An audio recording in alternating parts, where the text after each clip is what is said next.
Fatso Radio. Hey everybody, how you doing? Welcome to Fatso Radio. My name is Carlo Volpe, and it's my pleasure to come to you each and every Friday night. Tonight is no different, folks. Tonight, I get into it, how to be a rebel, the need of a rebel. Are you a rebel? Listen to this episode and let me know if you're a rebel. fatsoradio@gmail.com. This episode and every episode is brought to you by Volpe Martial Arts. Volpe Martial Arts is KW's hottest, newest Kung Fu and Hapkido school. Check them out at volpemartialarts.com. All right, folks, my pleasure to come to you each and every Friday night. Episode number 125, Fatso Radio. I love you all. Lily, take it away.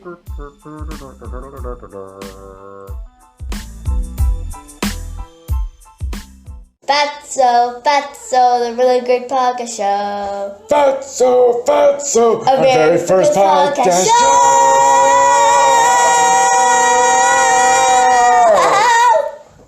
Hey everybody, welcome to Fatso Radio. How you doing? My name is Carlo Volpe, and it is my pleasure to come to you each and every Friday night. And tonight is no different, folks.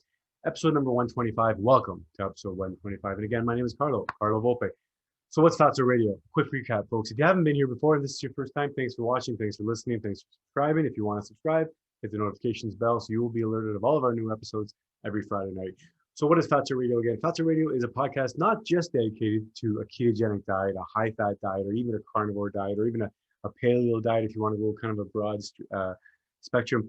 It's really more about that, more than that. It's really about questioning a little bit of everything, because like diet, like your nutrition, like your health, like your politics, like your religion, like everything, I feel that we should be questioning things. And this is one of those episodes where I want to encourage people to be a little bit of a rebel. I want to encourage and maybe cultivate a little bit of the rebel inside of us, because we've all heard of things like, going against the grain, swimming upstream, or just basically going against the grain is one of the most common ways I can explain it. And it's like, it's oftentimes reserved for people who are rebels, but what does it mean to be a rebel, right? It means to challenge things, to not always necessarily follow the rules, or not only just the rules, but not always accepting the status quo. The way it is today, should be the way it's done tomorrow. If you have that mentality, then you're not necessarily going to be a rebel. And it's not bad or good if you're a rebel, but my intention here is to really appreciate the rebels in our society and to draw attention a little bit to them, and maybe draw attention to the importance of having the rebels in our society, and hope I do a good job of explaining it. So again, I'm not a doctor, folks. I'm not a scientist. I'm not an expert on anything except looking inside, seeing what works for me, and giving my opinion to you. And hey, if that works, great. But I'm not an expert, just a guy doing my best. So what do I mean by being a rebel or going against the grain? Like, I really mean challenging things, because we as a mentality, as a people, I truly believe this, that we can so easily get caught up in the stream. We can get easily caught up in, to make the metaphor different, in the grain of things, right? In the everyday life of beating that drum, the same thing over and over again. And we oftentimes forget to look outside and go, wait a second, is there a better way to do things? Or the way we're doing it, is it not the best way? Can we maybe do something different? And that takes a little bit of a rebellious attitude. That takes an attitude to say, well, I'm going to try to do things different. I'm going to swim outside the stream, outside the school of fish, to see if I can still make it. And I truly believe that to be a rebel and to take those daring tasks, and those most difficult tasks are oftentimes most rewarded as well, right? So I want to make point of saying that is that being a rebel, or challenging things, or going against the grain, for some people it seems completely crazy and it seems outlandish and something they would never do, and I get that, right? I've been there as well, and I've been on the other side too, where for the people who are the ones who are going to do it, this is their chance to change things. This is their chance to improve things, and really everything has been changed or improved or just better as life goes on through acts like this, right? Where if the status quo was one way and a new process was developed, or new process was thought of, that would be a rebellious idea. So I really think that this is at the core of who we are as a human race. We've constantly challenging, constantly pushing things, seeing where we can go after we develop the wheel, see where we can, from everything from the Wright brothers to flying to bicycles to going to space, going to the moon, going to Mars. We challenge everything. So that idea, that spirit, and just to give a quick shout out and quick kudos to my American friends out there. It's one thing that the American people and the American nation, historically has harvested and has nourished that spirit of the rebellious, a little bit of that Wild West mentality, a little bit of hey, we're gonna keep on, the frontier is still there, right? There's still more to explore. We're gonna keep on pushing it, and then with innovation and technology and all of that stuff. So I really believe that that's at the core of who we are as people, because we need to do that. So I guess to loop that together is that it's the rebels. I think it's the rebels who go against the grain that also are taking part in these great leaps in advancement in technology and science and everything. And it doesn't mean a rebel to carry a 6-shooter and to literally break the law, but I mean to be a rebel in every sense, from an intellectual standpoint to a spiritual standpoint, to the idea of anything, any type of business, any type of work that you're in, right? Whether you're in the development of it, whether you're in the operations of it, whether you're in the actual implementation of something, there's a way to improve every single process, any step of the way, right? So that's what I mean about being a rebel. Think about improvement. Think about how you can do it better. The other type of rebels that I want to encourage people to be are the type of rebels that it's not really a rebel, but it's the type of rebel that these days it seems like a rebel to go against the government, or to not necessarily go against the government, but not to need to follow necessarily what the government is saying. And hear me out here. It seems like being a rebel these days to follow what your family wants to say, if it's opposed to the government, if it's opposed to the media. It feels like you're a rebel today if you want to follow what your fellow church members are doing. If it's against what the government is saying, and if it's against what the media is saying, where most mainstream media just absolutely does whatever the government is saying, and kind of, it seems like it's their news network.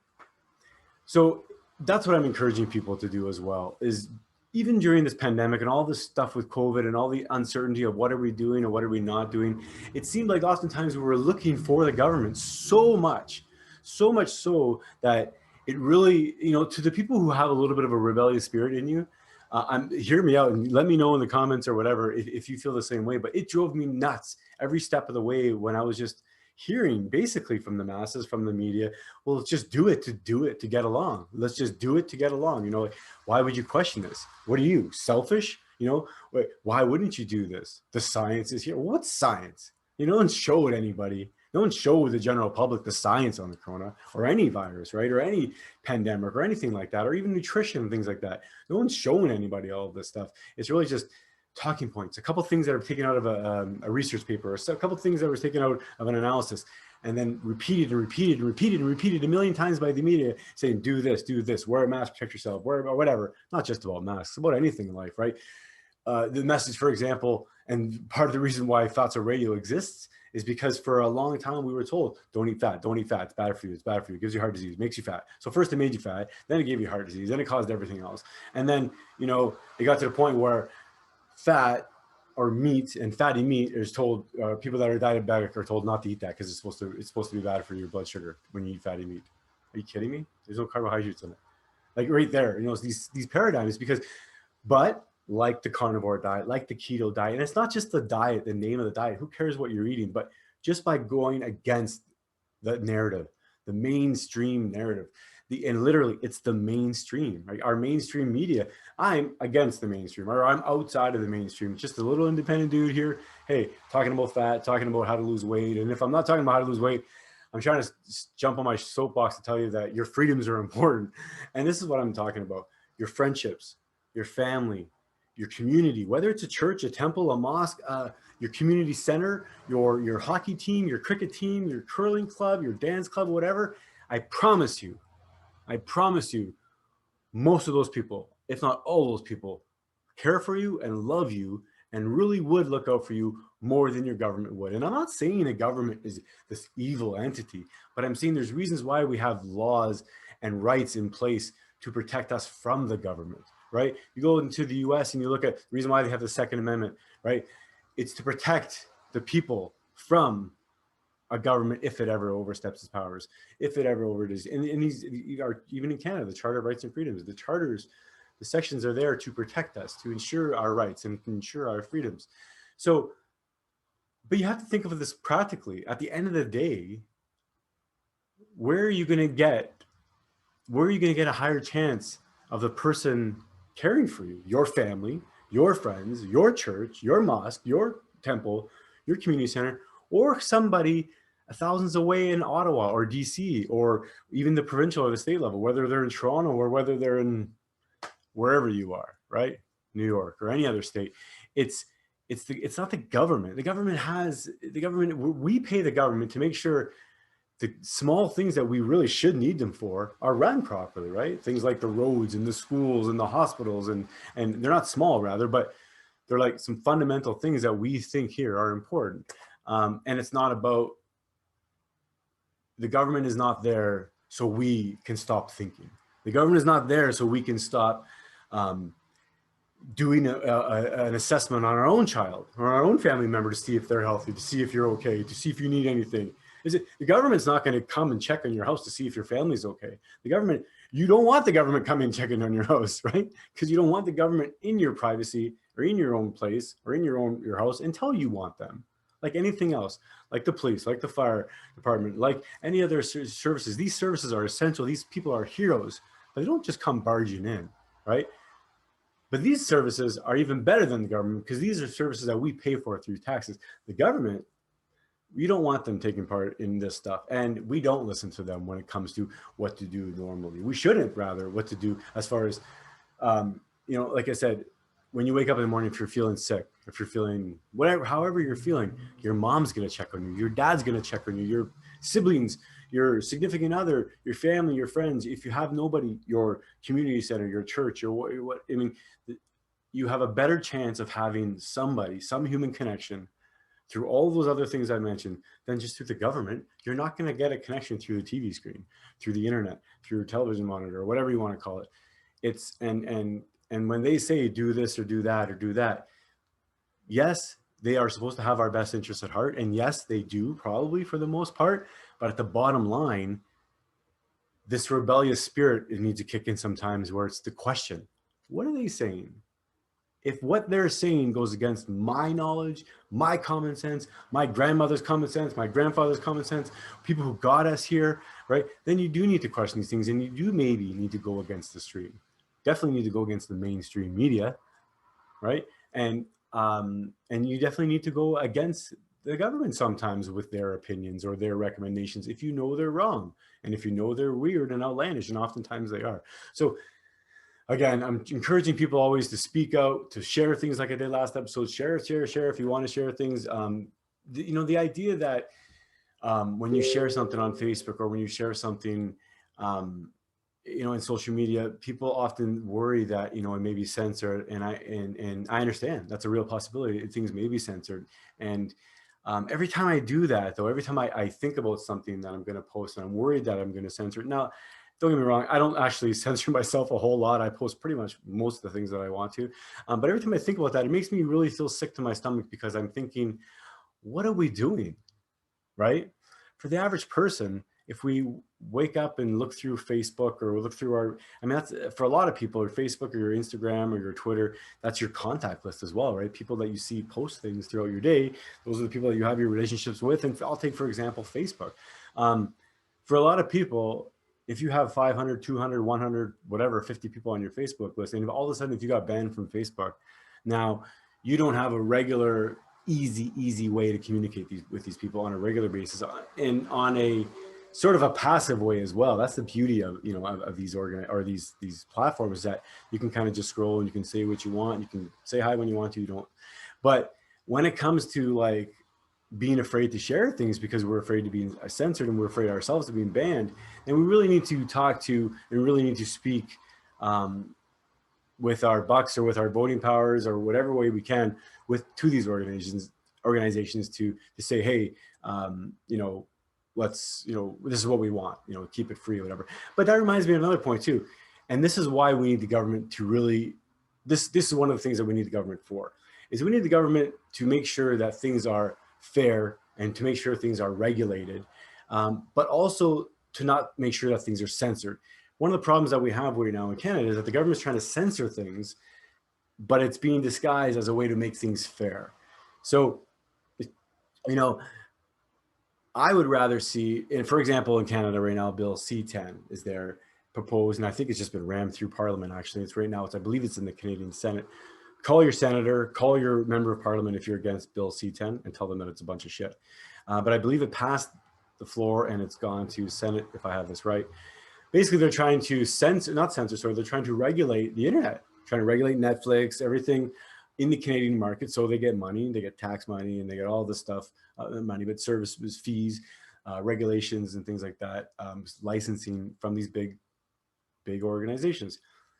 But the downside is that now they have the power to censor anybody on the Canadian internet, right? The CRTC, Canadian Radio Television Commission, will have the ability to censor anything. So what I would rather they do, and I'm sure you would probably rather they do, is that they should be focused more on the groups like Facebook, Twitter, and all of these things to ensure that they're handling their business in a more fair and a more equal way. They should not be worried about trying to censor the average individual user. And that's why we need people in power who will fight for our rights, who will fight for our constitutional rights and our charter rights. Whether you think they're conservative rights or not, they're our rights. And anybody who is considered themselves a liberal or a Democrat or a Republican or a conservative on either sides, if you don't hold the charter to be near and dear, if you don't hold the Constitution to be near and dear, then you're in the wrong country, because the Constitution, the United States, and the Charter in Canada is what made us a country. And if it's being eroded, which it seems like it is being eroded, it's very scary for people. So to get off my soapbox on the whole constitutional stuff, but it is important, again, be a rebel, share those articles, share the things you want.